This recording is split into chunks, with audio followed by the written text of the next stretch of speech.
الحمد لله وكفى وسلام على عباده الذين اصطفى خصوصا على سيد الرسل وخاتم الأنبياء سيدنا ومولانا محمد المصطفى أحمد المجتبى وعلى آله وأصحابه الأتقياء الأزكياء. أما بعد فأعوذ بالله من الشيطان الرجيم. بسم الله الرحمن الرحيم. قل هو الله أحد الله الصمد لم يلد ولم يولد ولم يكن له كفوا أحد. وقال رسول الله صلى الله عليه وسلم قل ربي الله ثم استقم. وقال رسول الله صلى الله عليه وسلم افتتحوا صبيانكم بقول لا إله إلا الله ولقنوهم عند الموت لا إله إلا الله. وقال رسول الله صلى الله عليه وسلم من كان آخر كلامه لا إله إلا الله دخل الجنة. أو كما قال رسول الله صلى الله عليه وسلم صدق الله وصدق رسوله النبي الكريم. اللهم صل على محمد وعلى آل محمد كما صليت على إبراهيم وعلى آل إبراهيم إنك حميد مجيد. بخیل نہ بنو، کوئی زبان درود پاک سے خالی نہ رہے. اللهم بارك على محمد وعلى آل محمد كما باركت على إبراهيم وعلى آل إبراهيم إنك حميد مجيد. انتہائی واجب الاحترام حضرات علماء کرام، مشائخ نظام، مفتیان دین اور ہم کام کے کونے کونے سے تشریف لائے ہوئے میرے مسلمان بزرگوں، دوستوں، عزیزوں اور بھائیوں، بالخصوص بورڈ آف ٹرسٹی کے سیکرٹری جناب سید الدین صاحب، محترم جناب حاجی محمد اقبال صاحب، محترم جناب حاجی محمد اسحاق صاحب، برادر محترم مخدوم و مکرم مفتی محمد ارشد صاحب اور میرے تمام دوستوں، آج 25ویں شب رمضان ہے جو طاق راتوں میں ایک رات ہے، اور ان طاق راتوں میں حق تبارک و تعالیٰ کا جس قدر ذکر کثرت کے ساتھ کیا جائے اللہ کی رحمت اتنی زیادہ متوجہ ہوتی ہے. میں سب سے پہلے تو ختم قرآن کریم کے اس موقع پر پڑھنے والے ائمہ کرام کو اور مقتدیوں کو، بورڈ آف ٹرسٹی کے ذمہ داران کو، اس مسجد کے امام و خطیب مولانا محمد طفیل صاحب زید مجدہ کو اور آپ سب کو مبارکباد پیش کرتا ہوں. اللہ تعالیٰ یہ خدمت اپنی بارگاہ میں قبول فرما لے. میں نے آپ حضرات کے سامنے قرآن کریم کی چھوٹی سی سورت سورہ اخلاص کی تلاوت کی ہے. سورہ اخلاص قرآن کریم کی سورتوں میں وہ سورت ہے جو 112ویں نمبر پر مذکور ہے. قرآن کریم کی کل 114 صورتیں ہیں، اور ان 114 صورتوں میں یہ 112ویں نمبر کی صورت ہے، مکی صورت ہے. اور کل بھی میں نے اپنے بیان میں عرض کیا تھا کہ مضامین کے لحاظ سے قرآن کریم کی آخری صورت ہے. اس کے بعد کی دو صورتیں سورۃ الفلق اور سورۃ الناس، یہ تو اللہ نے بطور سیکورٹی اور حفاظت کے مسلمانوں کو عطا فرمائی کہ یہ جان اور ایمان کی حفاظت کا ذریعہ ہیں. ورنہ قرآن کریم کے مضامین سورۃ فاتحہ سے شروع ہوتی ہے اور سورہ اخلاص پر ختم ہو جاتی ہے۔ یہ بڑی عظیم سورت ہے، حجم کے لحاظ سے مختصر سورت ہے، لیکن اجر و ثواب کے لحاظ سے اس کا بڑا مقام و مرتبہ ہے۔ جناب رسول اللہ صلی اللہ علیہ وسلم نے قرآن کریم کی کچھ صورتوں کے فضائل ارشاد فرمائے، اور آپ نے جن صورتوں کے جو فضائل ارشاد فرمائے وہ اللہ تبارک و تعالیٰ کی طرف سے ہیں، اور وہ کیوں ہے ہماری رائے کا اس میں کوئی دخل نہیں ہو سکتا۔ یہ اللہ کی مرضی ہے کہ جس کو چاہتا ہے فضیلت عطا فرماتا ہے۔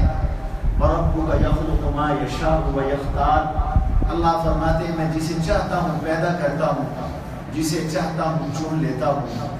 پوری زمین اللہ کی بنائی ہوئی ہے، اللہ نے زمینوں میں سے کعبے کی زمین کو چنا، اللہ نے زمینوں میں سے حضور علیہ السلام کے روضہ اطہر اور مسجد نبوی کی زمین کو چنا۔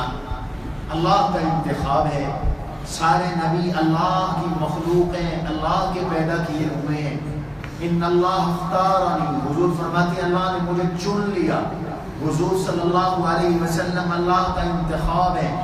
اللہ یستفی من الملائکۃ رسلا ومن الناس، اللہ رسول بھی چنتے ہیں، اللہ فرشتے بھی چنتے ہیں، اور انسانوں میں سے رسول بھی چنتے ہیں۔ اللہ کا انتخاب ہے کہ بعثت میں سب سے آخر میں ہے میرے اور آپ کے آقا، مقام میں سب سے اول ہیں، بعثت میں سب سے آخر ہیں، لیکن خلقت میں سب سے اول ہیں۔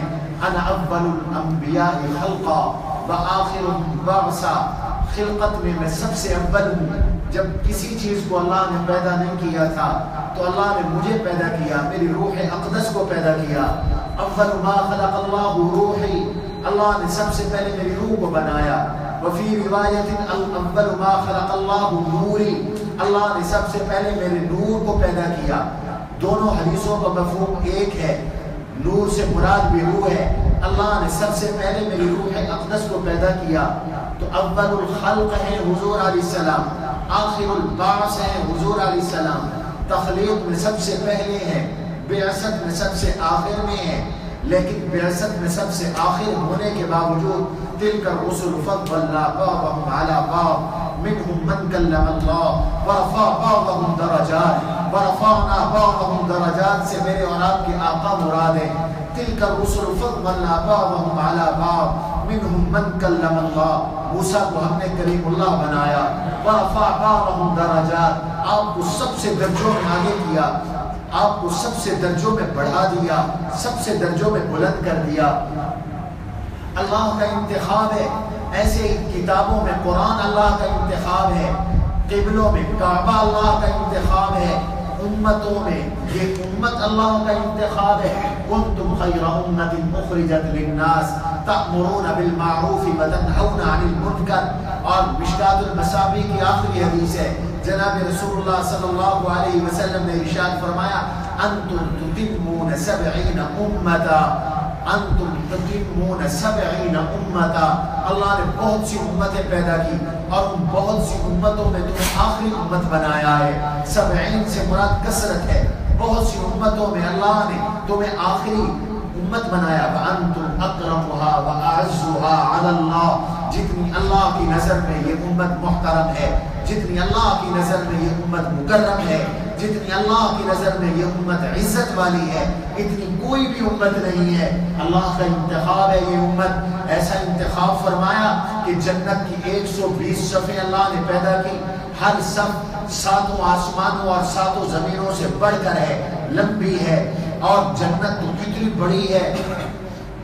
سارعوا الی مغفرہ، اللہ کہتے ہیں میری مغفرت کی طرف دوڑو، لپکو، مغفرت کو ڈھونڈو، میری بخشش کو تلاش کرو، رمضان میں تلاش کرو، لیلۃ القدر میں تلاش کرو، تلاوت قرآن میں تلاش کرو، روزوں میں تلاش کرو، قیام اللیل میں تلاش کرو، قیام رمضان میں تلاش کرو، تہجد و تراویح میں تلاش کرو، ماں باپ کی خدمت میں تلاش کرو، خلق خدا کی خدمت میں تلاش کرو، اللہ کے حقوق کی ادائیگی میں تلاش کرو، بندوں کے حقوق کی ادائیگی میں تلاش کرو۔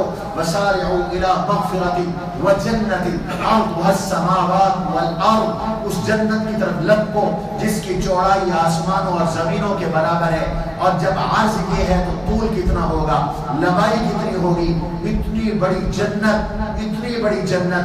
فرمایا اس کی 120 صفحے ہیں، ان 120 صفوں میں اللہ کا انتخاب دیکھو، 120 صفوں میں 80 صفحے اس امت کی ہیں، اور 40 صفحے 1,23,999 نبیوں کی امتوں کی ہیں، وہ سارے مل کر 40 صفحے بنے، اور تم اکیلے حضور کی برکت سے 80 صفحے بنے۔ اللہ کا انتخاب ہے، اللہ نے اس سورت کو بھی چنا ہے۔ فرمایا ثلث القرآن، سورۃ الاخلاص تہائی قرآن ہے، قرآن کا 1/3 حصہ ہے، اس لیے کہتے ہیں کہ 3 دفعہ اس سورت کو پڑھو گویا کہ تم نے قرآن پاک پڑھا۔ یہ محض افسانہ نہیں ہے، حدیث صحیح ہے۔ آپ علیہ السلام نے کچھ صورتوں کے فضائل بیان کیے۔ اخلاص ثلث القرآن ہے، قل یا ایھا الکافرون ربع القرآن ہے، یہ 1/4 ہے، گویا کہ تم نے 4 دفعہ قل یا ایھا الکافرون پڑھا۔ اللہ نے تمہیں قرآن کا ثواب عطا کیا۔ سورۃ تکاثر کے بارے میں آیا، یہ سدس القرآن ہے، قرآن کا 1/6 حصہ ہے۔ سورۃ فاتحہ کے بارے میں آیا، یہ قرآن کا 2 ثلث ہے۔ سورہ یاسین کے بارے میں فرمایا، یہ قرآن کریم کا دل ہے۔ سورہ یاسین کے بارے میں فرمایا، جس نے صبح سورہ یاسین کی تلاوت کر لی، اللہ اس دن کی 1100 ضرورتوں کو پورا کریں گے۔ ان میں ادنا ضرورت یہ ہے کہ یہ بھوکا نہیں مرے گا، اس کو فاقہ نہیں آئے گا۔ سورہ واقعہ کی فضیلت بھی اللہ کے نبی نے بیان فرمائی، من قرأ كل ليلة سورة الواقعة لم تصبه الفاقة ابدا، او كما قال، جس نے سورہ واقعہ ہر رات پڑھ لی اس کو کبھی فاقہ نہیں آئے گا۔ سورۃ الملک کی فضیلت بھی حضور علیہ السلام نے ارشاد فرمائی کہ جس نے ہر رات سورۃ الملک تبارک الذی بیدہ الملک والی سورت پڑھ لی، اللہ اس کو قبر کے عذاب سے محفوظ فرمائیں گے۔ سورۃ الکہف کے بھی اللہ کے نبی نے حدیث میں فضیلت بیان کی، فرمایا من قرأ سورۃ الکہف عصم من فتنة الدجال، او کما قال، دجال کا فتنہ آنے والا ہے، خطرناک ترین فتنہ ہے۔ روح ارض کا سب سے خطرناک ترین فتنہ دجال کا فتنہ ہے، اتنا خطرناک ترین ہے کہ ما نبی الا وقد انذر قومه بالفتنة المسیح الدجال، ہر نبی نے اپنی امت کو دجال کے فتنے سے ڈرایا ہے۔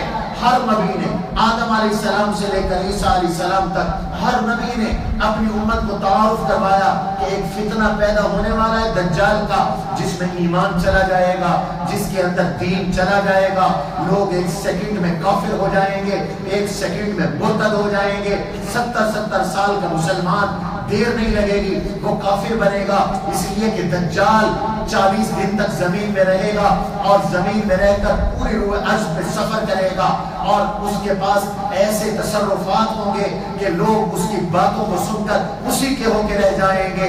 اس لیے حضور نے فرمایا جب تم سنو کہ دجال آ گیا ہے، اس کے قریب نہ جانا، اس کی بات کو نہ سننا، اس کی بات کی تحقیق میں نہ پڑھنا، ایمان بچانا مشکل ہو جائے گا۔ تو فرمایا جس نے سورہ کہف کی تلاوت کی وہ دجال کے فتنے سے محفوظ رہے گا، اللہ اس کو دجالی فتنوں سے محفوظ رکھیں گے۔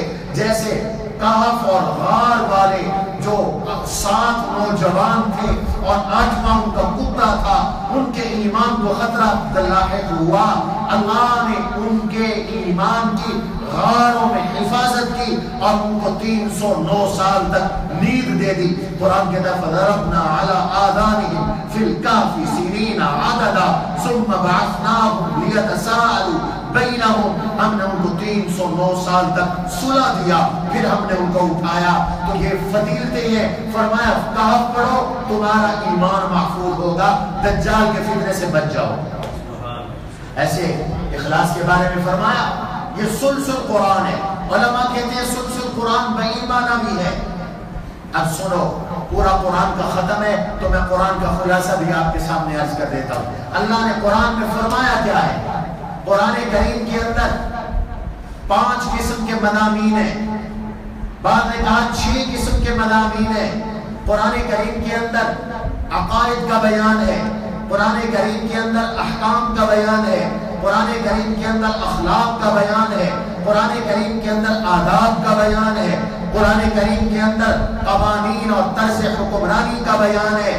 اس کے علاوہ یہ مرکزی مضمون ہے، قرآن کریم موعظت ہے، نصیحت ہے، قرآن کریم شفا ہے، اور قرآن کریم کے اندر پچھلی قوموں کے حالات ہیں، مستقبل کی پیشین گوئیاں ہیں۔ فرمایا قرآن کریم میں 3 بڑے عقیدے بیان کیے گئے، ویسے تو بہت سے عقیدے ہیں لیکن 3 بڑے عقیدے قرآن کریم میں بیان کیے گئے۔ سب سے بنیادی عقیدہ جس کے بغیر تو مسلمان نہیں ہو سکتا وہ عقیدہ توحید ہے۔ دوسرا بڑا عقیدہ عقیدہ رسالت ہے۔ تیسرا بڑا عقیدہ عقیدہ قیامت ہے۔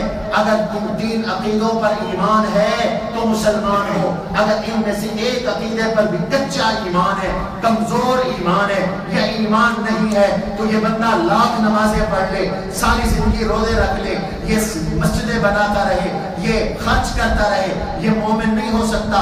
اجعلتم سقایۃ الحاج وعمارۃ المسجد الحرام کمن آمن باللہ والیوم الآخر۔ مکہ کے مشرکوں نے کہا تھا کہ ہمیں تم کافر کہتے ہو، ہم تو مسجد حرام کی تعمیر کرتے ہیں، بیت اللہ کے متولی ہیں، خانہ کعبہ کے مجاور ہیں، مہمان نواز ہیں، حاجیوں کو ستو پلاتی ہیں اور دیسی گھی میں بھگو کے پلاتے ہیں، ہمارے یہاں اعمال کہاں جائیں گے؟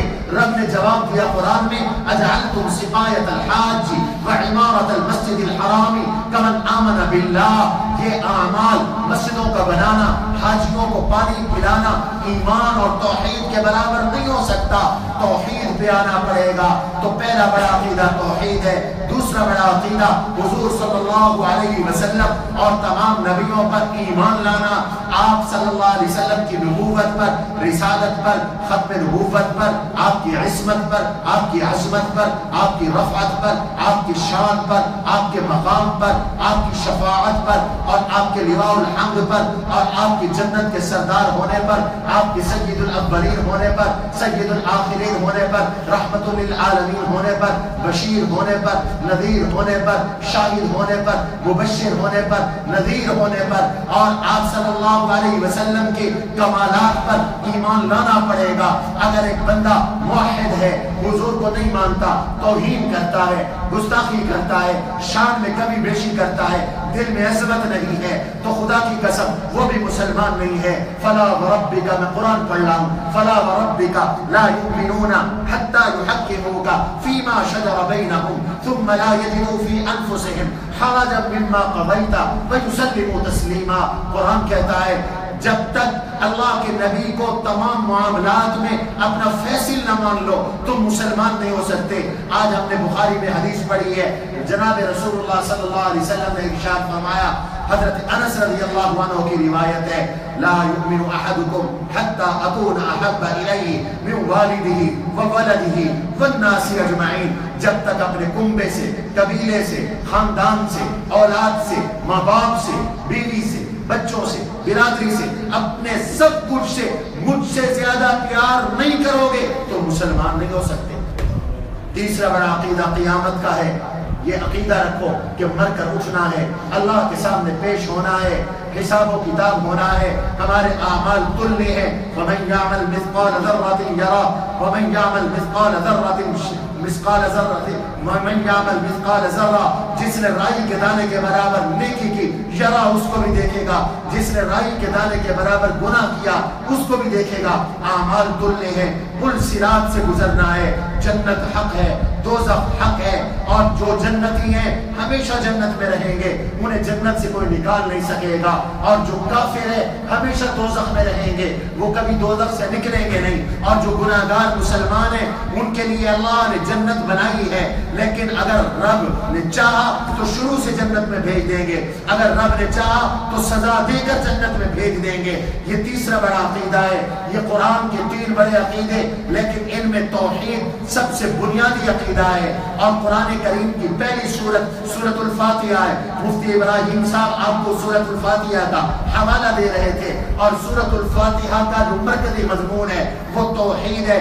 5 توحید کے درس ہیں سورۃ الفاتحہ کے اندر۔ پہلا درس الحمدللہ پوری کائنات کا خالق اللہ ہے. دوسرا درس رب العالمین پوری کائنات کی تربیت اور پرورش کرنے والا اور ضرورتوں کو پورا کرنے والا اللہ ہے. تیسرا درس الرحمن الرحیم پوری کائنات میں تصرف کرنے والا، پوری کائنات کو چلانے والا، نظام مملکت چلانے والا، سورج کو چلانے والا، چاند کو چلانے والا، ستاروں کو چلانے والا اللہ ہے. اور چوتھا مضمون ہے الرحمن الرحیم کے بعد مالک یوم الدین، مالک یوم الدین کہ وہ قیامت کے دن کا بھی مالک ہے. اور پانچواں مضمون ہے ایاک نعبد، عبادت کے لائق صرف اللہ ہے. اور چوتھا مضمون ہے ایاک نعبد، عبادت کے لائق اللہ ہے. اور پانچواں مضمون ہے ایاک نستعین، دعا اور پکار کے لائق بھی اللہ ہے. اللہ نے فاتحہ میں توحید کو بیان کیا، اور توحید مسلمان کے لیے ایک بیج کی طرح ہے، اور بیج درخت کا اثر درخت کے ایک ایک جز میں ہوتا ہے. فاتحہ میں اللہ نے توحید کا بیج بو دیا. اب پورا قرآن کھولو تمہیں توحید نظر آئے گی، جس سورت کو پڑھو گے تمہیں توحید نظر آئے گی. ہر سورت میں اللہ نے اپنی وحدانیت بیان کی، اور پھر ابتدا توحید سے ہے تو انتہا بھی توحید پر ہے. فاتحہ میں توحید اور آخر میں سورت اخلاص لا کر توحید کو ذکر کر دیا، توحید کو ذکر کر دیا. بالکل ایسے جیسے آپ کوئی درخت بنائیں تو درخت کو زمین میں آپ ایک گٹھلی گاڑیں گے زمین میں. اب اس درخت کی ابتدا گٹھلی ہے، درخت بڑا ہو گیا اور پھلدار بن گیا. اب اس کی انتہا کیا ہے؟ پھل. اور پھل کی انتہا کیا ہے؟ گٹھلی. جس چیز سے ابتدا اسی چیز پہ انتہا. توحید مسلمان کی ابتدا ہے، توحید مسلمان کی انتہا ہے. توحید قرآن کی ابتدا ہے، توحید قرآن کی انتہا ہے. توحید ہی ہماری ابتدا ہے، توحید ہی ہماری انتہا ہے. بالکل ایسے توجہ کرو، بچہ پیدا ہوتا ہے تو سب سے پہلے اس کے سامنے ہم توحید کا درس دیتے ہیں. کیا کہتے ہیں؟ اللہ اکبر، اللہ اکبر. اس کے کان میں اذان کہتے ہیں. یہ اللہ کی توحید کا پیغام ہے کہ میرے عزیز نو مولود کسی کو معبود نہ سمجھنا. اللہ اکبر، اللہ اکبر. اشہد ان لا الہ الا اللہ، اشہد ان محمد رسول اللہ. توحید کا پیغام، رسالت کا پیغام بچے کے کان میں ڈالا تاکہ اس کے دل کے اوپر نقش ہو جائے. بالکل ایسے جیسے ابھی ہم پیدا نہیں ہوئے تھے، اللہ نے ہمیں توحید کا پیغام دے کر زمین میں بھیجا، ہم سب کو جمع کیا، اور جمع کر کے قرآن کہتا ہے ہم سے اللہ نے اپنی توحید کا اقرار کروایا. الست بربکم قالوا بھلا، میں تمہارا رب نہیں ہوں؟ سب نے کہا اللہ ہمارا پالنہار تو ہے، مشکل کشا تو ہے، حاجت روا تو ہے، بگڑی بنانے والا تو ہے. ہمیں اقرار کروا کے بھیجا. اب پیدا ہو گئے تو پھر ہمیں وہ درس یاد دلوایا گیا، کان میں اذان کہی گئی. اب بچہ ذرا بڑا ہو گیا، بولنے لگا، تو اب حکم ہوا افتتحوا صبیانکم بقول لا الہ الا اللہ. تم اس بچے کو سب سے پہلے جو کلمہ سکھاؤ وہ ابا و امی نہ ہو، وہ اللہ کا نام ہو، وہ کلمہ طیبہ. بچے کو لا الہ الا اللہ سناؤ. تو دیکھو ابتدا توحید. اب انسان کا آخری وقت آیا. اللہ میرا اور آپ کا خاتمہ بلند آواز سے دل کے ساتھ آمین کہنا، میرا اور آپ کا خاتمہ ایمان اور توحید پر کرنا. آمین. اب حکم ہے جو بندہ دنیا سے جا رہا ہے لقنوہم عند الموت، اس کے ارد گرد بیٹھ جاؤ. کہو نہیں، تلقین کا معنی یہ ہے اس کے ارد گرد بیٹھ جاؤ اور زور زور سے پڑھو لا الہ الا اللہ محمد الرسول اللہ، اور زور زور سے پڑھو اشہد ان لا الہ الا اللہ واشہد ان محمد عبدہ ورسولہ. تمہیں کلمہ پڑھتا دیکھ کر وہ بھی کلمہ پڑھے، اور اس نے جو کلمہ پڑھا اس کو موت آ گئی. من کان آخر کلامہ لا الہ الا اللہ دخل الجنہ. جس کا آخری بول لا الہ الا اللہ، میرے آقا فرماتے ہیں یہ آنکھ بند کر کے جنت میں چلا. ایک محدث تھے، حدیث کی کتابوں میں لکھا ہے، حدیث پڑھانے والے تھے. انہوں نے اپنے شاگرد بلائے، بیمار تھے، محسوس ہوا کہ آخری وقت ہے، اپنے شاگرد بلائے اور انہیں اپنی سند بیان کی. محدثین کی تو کیا ہی شان ہے، حضور کی حدیث کی خدمت کرنے والوں کا کیا ہی مقام ہے. تفسیر کی خدمت کرنے والوں کا کیا ہی مقام ہے، اللہ ہمیں بھی نصیب فرمائے۔ تو شاگردوں کو جمع کیا، اپنی سند سنائی اور پھر یہ حدیث پڑھنا شروع کی۔ قال قال رسول اللہ صلی اللہ علیہ وسلم من کان آخر کلامہ لا الہ الا اللہ، یہ کہا ان کی روح پرواز کر گئی، اللہ نے کہہ دیا ہوگا داخل الجنہ، اللہ نے کہہ دیا ہوگا داخل الجنہ۔ اس پر مجھے ایک اور واقعہ یاد آیا، اصل بیان مفتی صاحب کا ہونا ہے، بات میری لمبی ہو گئی، میں معذرت خواہ ہوں، بس 2-4 منٹ میں بات ختم کرتا ہوں۔ کہتے ہیں ایک محدث اللہ کو پیارے ہو گئے، جب اللہ کو پیارے ہو گئے تو کسی کو خواب میں ملے، پوچھا حضرت فرمائیے کیا ہوا؟ وہاں تو بھئی بڑوں بڑوں کے پسینے چھوٹ جاتے ہیں۔ خواجہ میرانی فرماتی ہے نا رحمت اللہ تعالی علیہ، عدل کرے تا تھر تھر کم میں اچھیاں شانہ والے ہوں، کرم کرے تا بخش جامن میں ورگے میں گالے ہوں۔ وہاں تو بڑے بڑے کانپتے ہیں، قیامت کے دن سب نبیوں کی زبان پر نفسی نفسی کا عالم ہوگا۔ یاد رکھو بھائی، اس پر کسی کا زور نہیں چلتا، بس نہیں چلتا۔ کیا ہوا؟ کہنے لگے معاملہ تو گڑبڑ ہو گیا تھا، پھر اللہ نے کرم کر دیا۔ کیا ہوا؟ کہتے ہیں جب میں اللہ کے سامنے پیش ہوا تو اللہ نے غضب دار لہجے میں، کڑک دار لہجے میں مجھے فرمایا ایھا الشیخ السوء، او بدکار بوڑھے کیا لایا ہے؟ شیخ بوڑھے کو کہتے ہیں، سو بدکار کو کہتے ہیں، او بدکار بوڑھے کیا لایا ہے؟ کہتے ہیں اللہ کی اس کڑک دار آواز کے سامنے پانی پانی ہو گیا، کیا جواب دیتا؟ ہمت ہی نہیں ہوئی بولنے کی۔ پھر تھوڑی دیر گزری، پھر اللہ نے فرمایا ایھا الشیخ السوء، او بدکار بوڑھے۔ پھر وہی حال ہوا، رب کے سامنے کیسے بولوں، کیا جواب دوں؟ اور اللہ کی دھمکی، اللہ کا قہر، اللہ کا جلال، اللہ کا غضب۔ تیسری بار اللہ نے پھر تھوڑی دیر کے بعد فرمایا ایھا الشیخ السوء، اور بدکار بوڑھے۔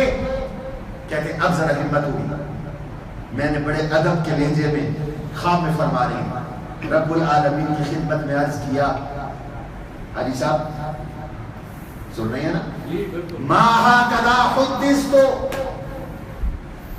ما ہاکذا حدثت، الہ العالمین دست بستہ عرض ہے، میں نے حدیث پڑھی ہے، مجھے تو حدیث ایسے نہیں پہنچی تھی، میں نے تو کسی اور طرح حدیث پڑھی تھی۔ سبحان اللہ، اللہ کا دربار ہے۔ اللہ نے فرمایا سنا حدیث، یہ حدیث والوں کا مقام ہے۔ سنا حدیث، تو نے کیسے حدیث پڑھی؟ کہتے ہیں میں نے حدیث شروع کی، حدثني معمر قال اخبرني عبد الرزاق قال حدثني ابن شهاب قال حدثتني عائشة قال حدثني رسول الله صلی اللہ علیہ وسلم۔ حدیث کی ایک سند ہوتی ہے، یہ باتیں ایسے پورتی پورتی ہم آپ کے سامنے نقل نہیں کرتے، ہر عالم کی علم کی ایک سند ہے، اگر وہ سند نہ ہو تو بات کا اعتبار نہیں، ہر کسی کی بات پہ اعتماد نہیں کیا جا سکتا۔ ہر حدیث کی بھی سند ہے، جس کو حاجی صاحب گولڈن چین کہہ رہے ہیں، جس کو سلسلۃ الذہب کہتے ہیں، یہ سونے کی زنجیر ہے۔ حدیث کی سند پڑھی، مجھے میرے استاد معمر نے حدیث سنائی، معمر نے فرمایا مجھے میرے استاد عبد الرزاق نے حدیث سنائی، عبد الرزاق نے فرمایا مجھے میرے استاد ابن شہاب زہری نے حدیث سنائی، ابن شہاب زہری نے فرمایا مجھے میری معلمہ اور معلمہ کائنات سیدہ طیبہ طاہرہ ام المومنین حضرت عائشہ صدیقہ رضی اللہ عنہا نے حدیث بیان کی، اور ام المومنین کہتی ہیں مجھے جناب رسول اللہ صلی اللہ تعالی علیہ وسلم نے حدیث بیان کی، اور جناب رسول اللہ صلی اللہ علیہ وسلم نے ارشاد فرمایا مجھے جبریل نے بات بتائی، اور جبریل نے فرمایا مجھے رب جلیل نے یہ بات بتائی کہ جب کوئی سفید داڑھی والا مر کر میرے پاس آتا ہے تو مجھے اس سے حیا آتی ہے۔ کہتے میں نے جب یہ حدیث سنائی تو اللہ کا غصہ اور قہر اور جلال رحمت میں تبدیل ہو گیا۔ اللہ نے فرمایا صدق معمر، صدق عبد الرزاق، صدق ابن شہاب، صدقت عائشہ، صدق رسول اللہ، صدق جبریل، وصدقتو، تیرے سارے استاد سچے، تیرے سارے مشائخ سچے، تیرے سند کے سارے راوی سچے، تیری سند کے سارے استاد سچے، معمر بھی سچا، عبدالرزاق بھی سچا، ابن شہاب بھی سچا، میری عائشہ بھی سچی، میرے حبیب بھی سچے، میرا جبریل بھی سچا، میں بھی سچا، چل بغیر حساب و کتاب کی جنت میں چلا۔ اللہ ہمیں بھی اپنی رحمت میں لے لے بھائی۔ تو میں بات عرض کر رہا تھا کہ توحید یہ بیج کی طرح ہے، اور بیج کا اثر پورے درخت میں ہوتا ہے، اور اول اور آخر وہی چیز برقرار رہتی ہے۔ تو فرمایا موت کے وقت بھی توحید پر رہو۔ قرآن کی ابتدا بھی توحید سے، اختتام بھی توحید پر، اور توحید مضامین قرآن میں 1/3 ہے، 3 مضمون، توحید، رسالت، قیامت، تیسرا حصہ ہے 1/3 ہے، اس لیے فرمایا سورۃ الاخلاص تہائی قرآن ہے۔ گویا کہ جب تم نے اس کو پڑھا، قرآن کے 3 مضامین میں سے ایک مضمون پڑھا، اللہ نے تمہیں تہائی قرآن کا ثواب عطا کیا۔ 3 دفعہ پڑھ لو تو گویا کہ 3 دفعہ پڑھنے کے ساتھ تمہیں ایک قرآن کا ثواب مل گیا۔ ہے کیا یہ؟ قل هو اللہ احد۔ میرے نبی ذرا اعلان کر دو نا، تعارف کروا دو، میری توحید لوگوں کو سمجھا دو، میرا مقام انسانوں کے دلوں میں اتار دو۔ کیوں؟ ہم نے آپ کو گواہ بنا کے بھیجا، یا ایھا النبی انا ارسلناک شاہدا، میرے حبیب ہم معبود ہیں، گواہ آپ ہیں، ہم مسجود ہیں، گواہ آپ ہیں، ہم حاجت روا ہیں، گواہ آپ ہیں، ہم مشکل کشا ہیں، گواہ آپ ہیں، ہم کائنات کے خالق ہیں، گواہ آپ ہیں، ہم کائنات کے مالک ہیں، گواہ آپ ہیں، ہم کائنات کے رازق ہیں، گواہ آپ ہیں، ہم قیامت کے دن کے مالک ہیں، گواہ آپ ہیں۔ اب آپ بیان کیجئے، قل، کہہ دیجئے، هو اللہ احد، اللہ ایک ہے، اللہ ایک ہے، اس کا ایک معنی ہے اس کا ثانی کوئی نہیں۔ اللہ ایک ہے، اس کا ایک معنی ہے اس جیسا کوئی نہیں۔ اللہ ایک ہے، اس کا ایک معنی ہے اس کی اولاد کوئی نہیں۔ یہ احد کے 3 معنی ہیں، تفسیر میں نہیں جاتا۔ وہ ایک ہے، اس کا ثانی کوئی نہیں، وہ ایک ہے، اس جیسا کوئی نہیں، اس کی نظیر کوئی نہیں، اس کا شریک کوئی نہیں، وہ ایک ہے، اس کی اولاد کوئی نہیں۔ قل هو اللہ احد اللہ الصمد، وہ بے نیاز ہے، ساری دنیا اس کی محتاج ہے، وہ کسی کا محتاج نہیں، سب کو اس کی ضرورت پڑتی ہے، اس کو کسی کی ضرورت نہیں۔ ہر چھوٹا اس کا ضرورت مند، ہر بڑا اس کا ضرورت مند، ہر مخلوق کو اس کی ضرورت ہے اور اس کو کسی کی ضرورت نہیں۔ وہ السید، سردار ہے، وہ بادشاہ ہے، وہ بغیر کسی احتیاج کے ہے اور سب کی احتیاجیں اس کے ساتھ وابستہ ہیں۔ لم یلد ولم یولد، نہ اس کے ماں باپ ہیں نہ اس کی اولاد ہے۔ کچھ لوگ کہا کرتے تھے کہ عیسیٰ علیہ السلام اللہ کے بیٹے، کچھ کہتے تھے حضرت عزیر اللہ کے بیٹے، کچھ کہتے تھے فرشتے اللہ کی بیٹیاں۔ فرمایا نا، میری کوئی اولاد نہیں۔ کیوں؟ لاجک بھی بیان کی، وجہ بھی بیان کی۔ فرمایا مال ابن آدم کو کیا ہو گیا؟ شتمنی، وہ مجھے گالی بکتا ہے، اور اس کو یہ مناسب نہیں تھا کہ وہ مجھے گالیاں بکے۔ اما شتمہ ایایا فقولہ لی ولد، جب کوئی بندہ یہ کہتا ہے اللہ کی اولاد ہے تو اللہ کو گالیاں بکتا ہے۔ اب سوال پیدا ہوتا ہے کہ اگر کوئی یہ کہے کہ اللہ کی اولاد ہے وہ اللہ کو گالی بکتا ہے، یہ کیسے گالی ہے؟ قربان جاؤ، محدثین نے حدیث سمجھا دی، ذرا بات سمجھو بھئی، باپ اور اولاد کی جنس ایک ہو تو ٹھیک، اگر باپ کی جنس اور ہو اور اولاد کی جنس اور ہو تو یہ گالی بن جاتی ہے۔ مثال کے طور پر ہم انسان ہیں اور انسان ہی ہمارا باپ ہے، ہم انسان کے بچے ہیں، ہم انسان کے بیٹے ہیں، اور اگر کوئی کسی کو کہے کہ نہیں تو انسان کا بیٹا نہیں ہے، تو جانور کا بیٹا ہے، گالی ہے کہ نہیں؟ گدے دا پتر، گالی ہے کہ نہیں؟ کسی کے باپ کو کسی اور طرف منسوب کرو اور جنس کی طرف منسوب کرو، یہ گالی ہے۔ اللہ کہتے ہیں جب کہتے ہو کہ میری اولاد ہے، مجھے گالیاں بکتے ہو، اس لیے کہ جن کو کہتے ہو میری اولاد ہے ان کی جنس اور ہے، میری جنس اور ہے۔ کوئی کہتا ہے کہ عیسیٰ سن آف گاڈ ہے، تو ذرا غور تو کرو، عیسیٰ کی جنس اور ہے، میری جنس اور ہے۔ عیسیٰ کھاتے ہیں، میں کھانے سے پاک، عیسیٰ پیتے ہیں، میں پینے سے پاک، عیسیٰ سوتے ہیں، میں سونے سے پاک، عیسیٰ پہ موت آئے گی، یاتی علیہ الفنا، میں موت سے پاک، اور عیسیٰ علیہ السلام پر مشکلیں آئیں، میں مشکل سے پاک، عیسیٰ علیہ السلام پیدا ہوئے، میں پیدا ہونے سے پاک، عیسیٰ شادی کریں گے قرب قیامت کے میں آ کر، میں شادیوں سے پاک، عیسیٰ کی اولاد ہوگی، میں اولاد سے پاک، عیسیٰ کی جنس اور، میری جنس اور۔ کوئی کہتا ہے عزیر اللہ کے بیٹی ہے، عزیر کی جنس اور، میری جنس اور۔ تو جب میری جنس اور ہے اور میری طرف نسبت کرتے ہو کہ وہ فلانی میری اولاد ہے، اس کی جنس اور ہے، تو گویا کہ تم میری توہین کرتے ہو، گستاخیاں کرتے ہو، مجھے گالیاں بکتے ہو۔ ایسا نہ کیا کرو، بس میں اولاد سے بھی پاک ہوں، ماں باپ سے بھی پاک ہوں، یکتا ہوں، لا شریک ہوں، اور تصور سے ماں برا ہوں، خیال سے بھی ماں برا ہوں۔ میرا وجود ہے، ہر جگہ ہے، لیکن میں جسم سے پاک ہوں، میں ہر جگہ ہوں، لا مکان ہوں، میں کسی خاص مکان سے بھی پاک ہوں۔ مجھ پر ایمان رکھو، تمہاری نجات ہو جائے گی۔ اللہ مجھے اور آپ کو اپنی معرفت نصیب فرمائے اور اپنی توحید پر ایمان نصیب فرمائے۔ وما علینا الا البلاغ۔